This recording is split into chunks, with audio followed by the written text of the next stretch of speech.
আপনার নাম কিটা? হ্যাঁ, পয়লা প্রশ্ন কিটা? আব্বাস ভাই বলেন। 2 নাম্বার, 3 নাম্বার। এই তো ওয়াজ শিখে গেছি, এই তো ওয়াজ। খালি কন্ট্রোলে হত্যা ওয়াজ করে গলা ভাঙ্গে গেলাম না, আপনারা কিছু বুঝলেন না। এটারও ওয়াজ কয় না, এটারও কয় আওয়াজ, এটার কিতা কয় আর বুঝাটারে কয় ওয়াজ। 3টা প্রশ্ন মুখস্থ হয়ে গেছে না নি? এখন 3টা প্রশ্নের উত্তর দিতাম নি না যাইতাম না? গেলে মনে ভালো হইব। হ্যাঁ, 3টা প্রশ্নের উত্তর দিতাম। শুনবেন তো ইনশাল্লাহ? মনোযোগ আসেনি? মন আসেনি না? মন নাই গৌর কেন সর আসেনি? আব্বাস ভাইনি? হ্যাঁ, নজর আছে কিন্তু।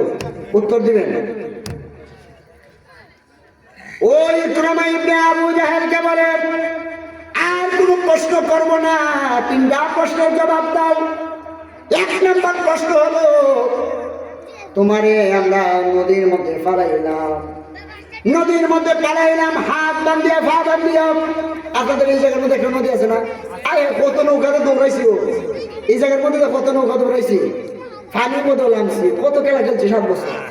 আল্লাহ আকবার বলেন না? খেয়াল আছে, খেয়াল আছে। তো এই নদীর মধ্যে যদি এই নদীর নাম আছে না একটা কিতা? দিগলিবাগ নদী। আচ্ছা, যে নদী নদী তো আচ্ছা। এখন যদি আমি এখানে বক্তা নানি, হুজুর নানি, আমার যদি হাত বেঁধা পা বেঁধা ওই কাঠার মধ্যে না ফেলাই দিন, আমি কি তার ডুববো না বাইশা তখন? ডুববে আমি জুমগা না। কথা বলেন না কেন? মরে জুমগা না। তোমার এই নদীর মধ্যে ফেলাইলাম, তুমি কেন বাইশে দেখো, তুমি কেন মরো না? হাকিকতটা আগে বলো না কেন আমাদেরকে? হাকিকত জানতাই তাইলে জানো। গভীর মনোযোগ। কয় আমাকে যখন নদীর মধ্যে ফেলাইছো, কই প্রশ্নের জবাব দিতে হবে বাবা, কই আমাকে যখন নদীর মধ্যে ফেলাইছো, নদীর মধ্যে পালানোর পরে মাছ ধরে বলে ওই ইকরামা ইবনে আবু জাহেল, আমরা কখনো তোমাকে খাইতে পারবো না। যাই নবীর সিনার সঙ্গে তোমার সিনাটা লাগছে, ওই সিনাটাকে আমরা খাইতে পারবো না। পানির ঢেউয়ে বলতেছে ওই ইকরামা বিন আবু জাহেল, তোমাকে আমরা নদীর তলদেশে ডুবাইতে পারবো না একটা মাত্র কারণে। কারণটা কি? কারণটা হইল এই সিনাটা এত দামি যে সিনাটা আমার মদিনায় কাবলে ওয়ালা সঙ্গী লাগছে। আর ওই নবীকে অনেকে পাথর নিক্ষেপ করছে, আমাদের জন্য ওই নবী কত কাদা কাঁদলো। পাহাড়ের মধ্যে উম্মতে বলে যে কাটতে কাটতে পাছা গুলা, আপনার পাছা মুবারক গুলা মোটা হয়ে গেছে, আপনার চেহারা লাল হয়ে গেছে, চোখ দিয়ে শুধু অস্ত্র অস্ত্র, পানি পানি।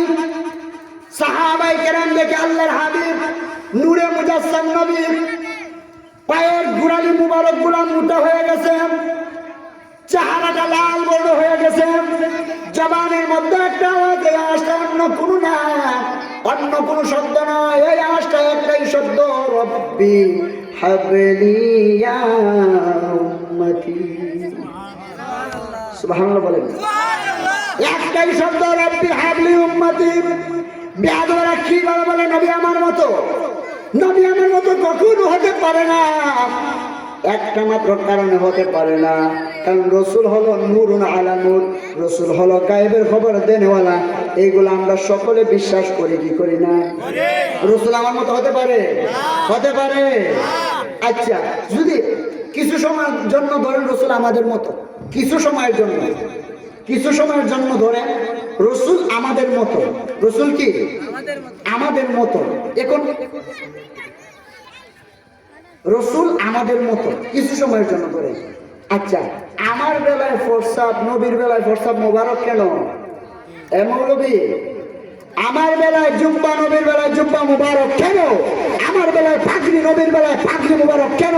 আমার বেলায় লুঙ্গি, নবীর বেলায় লুঙ্গি মোবারক কেন? আমার বেলায় টুপি, নবীর বেলায় টুপি মোবারক কেন? একটা মাত্র কারণে, রসুল আপনি আমার মতো কখনো হতে পারে না। ঠিক কিনা বলেন?